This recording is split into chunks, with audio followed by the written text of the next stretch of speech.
Olá, eu me chamo Felipe, eu sou aluno do curso de Fonoaudiologia da Universidade de Brasília, do campus de Ceilândia, sou extensionista do projeto Conscientização e Orientação de Jovens sobre os efeitos da exposição do ruído sobre o sistema auditivo. E a nossa coordenadora é a doutora Isabela Silva. O tema de hoje é saúde auditiva e os impactos da Covid-19. Agora falando um pouco sobre o sistema auditivo. O sistema auditivo ele é formado por duas porções, sendo o sistema auditivo periférico e o sistema auditivo central. O segmento periférico envolve as estruturas das orelhas externa, média e interna e do sistema nervoso periférico. Já o segmento central compreende as vias situadas no tronco encefálico e regiões corticais. Agora falando um pouco sobre a orelha externa. A orelha externa ela é composta pelo pavilhão auricular e meato acústico externo, que possuem as funções de captar e canalizar o som que é conduzido pelo meato acústico externo para a membrana timpânica. Agora sobre a orelha média. A orelha média ela é constituída pela membrana timpânica, os ossículos e pela tuba auditiva. Os ossículos são o martelo, a bigorna e o estribo.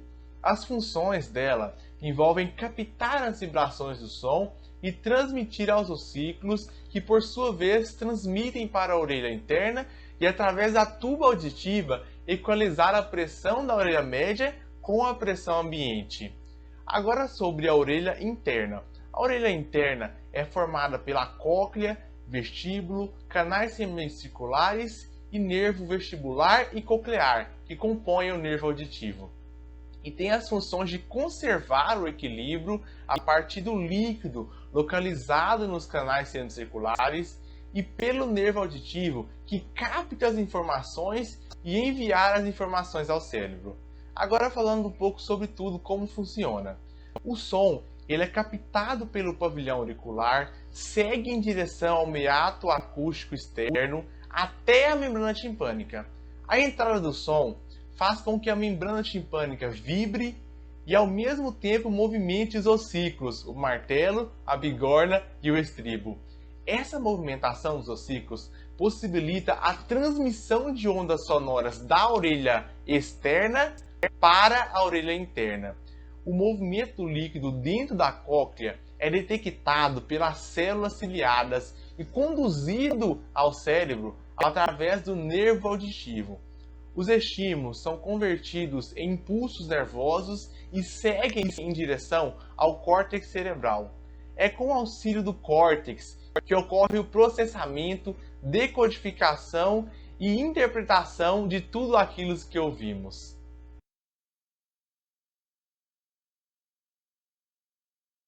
Agora eu vou explicar um pouco sobre os impactos da perda auditiva em jovens e em adultos. A deficiência auditiva acomete o indivíduo em qualquer fase da vida, implicando limitações no desempenho de atividades sociais. Isso segundo Russo e Almeida, 1995.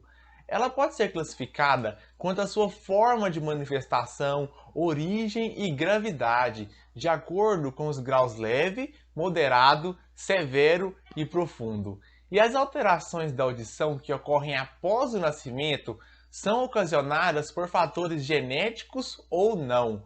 E dentre as principais etiologias relacionadas à perda brusca de audição estão as de origem inflamatória, as virais, bacterianas, autoimunes e alérgicas, além dos fatores vasculares, afecções neurológicas degenerativas, por ototoxicidade, tumores e traumas. Isso segundo Russo e Santos, 1993, e Galindo, 2007. Entre os 18 e 65 anos, as pessoas vivem o auge de suas vidas na educação, na profissão, no casamento e educação dos filhos. E de acordo com Erdmann, 1993, a ocorrência de deficiência auditiva nessa faixa etária pode alterar todo o planejamento de vida, afetando as diversas esferas, como a esfera familiar, social e profissional. A comunicação é uma necessidade vital do ser humano. É o elo que mantém a pessoa ativa no seu meio social e familiar. Logo, a diminuição dessa capacidade de comunicação gera complicações, situações constrangedoras e variadas dificuldades no relacionamento social, dentre as quais a discriminação, a vergonha do problema e o isolamento são as mais recorrentes, né? Concluindo para a sua exclusão social. O relacionamento familiar fica prejudicado devido aos comportamentos e ao desconhecimento do problema, né, por parte do deficiente e dos familiares, contribuindo, né, para o agravamento de muitas situações de conflito e de estresse. Já na esfera profissional, o trabalhador enfrenta dificuldades da insuficiente oferta de emprego e do mercado de trabalho exigente, né, que visa a produção, deixando à margem aqueles que não produzem ou apresentam alguma deficiência física ou mental. Isso segundo Morita, 2005, e Souza e Neves, 2005. É perceptível que a deficiência auditiva causa um impacto na vida dos jovens e dos adultos. E impactos estes, né, que podem ser diminuídos com o conhecimento, a aceitação e a ajuda da família e da sociedade, né, visando sempre a não exclusão do indivíduo das esferas familiares, sociais e profissionais e proporcionando uma qualidade de vida melhor.